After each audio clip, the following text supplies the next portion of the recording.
If you were running a company and one of the people that you had trusted to help you run that company came to you and said, hey, listen, I've been committing some tax fraud. Just so you know, me and the business, I've gotten us involved in a lot of fraud. What would your reaction be?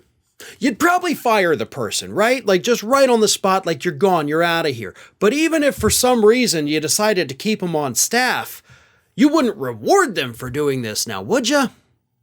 Well, it depends on what company we're talking about, because if we're talking about the Trump organization, then you absolutely reward the person for committing the fraud.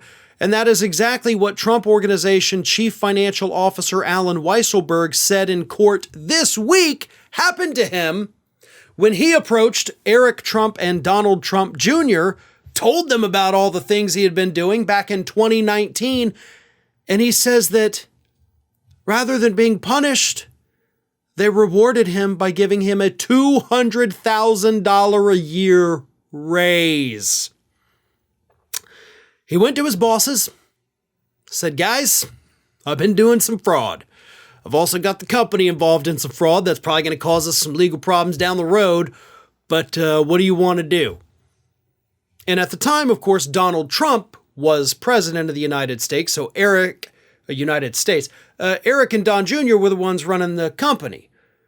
So I'm guessing the two huddled together and they said, well, Eric, I don't know what we do here. And Eric said, well, Donnie boy, I don't know either.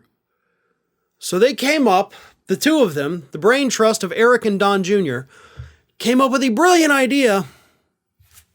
I guess we just give him a raise. Like, Alan, how does an extra $200,000 a year sound?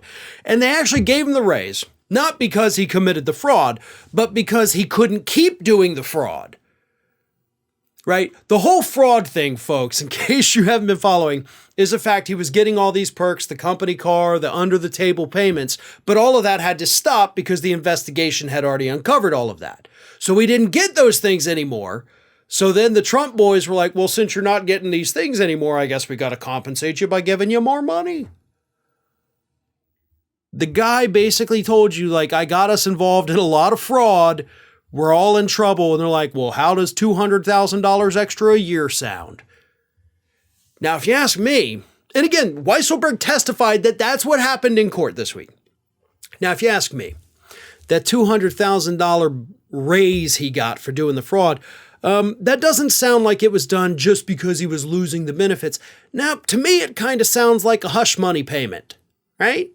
Don't you kind of get that feeling a little bit like, oh, you got us involved in a lot of fraud and you're the only guy that knows all of everything that happened and they're probably going to come for you. You know what? Don't you need more money, right? I'm assuming you need more money. We're going to give you lots of money. Don't ever tell anyone about this. Now, in my opinion, I think that's the most likely scenario that happened there. Because again, if somebody in your company came to you and said, hey, I'm doing some fraud, you'd be like, cool, I'm doing some firing, get the fuck out. But that's apparently not what happened. They rewarded him, they gave him a raise, and it's very difficult to see that as anything other than a hush money payment. Hey everyone, this is Aspen. And did you know that for the low cost of $0 per day, you can subscribe to the Fair and Balanced YouTube channel.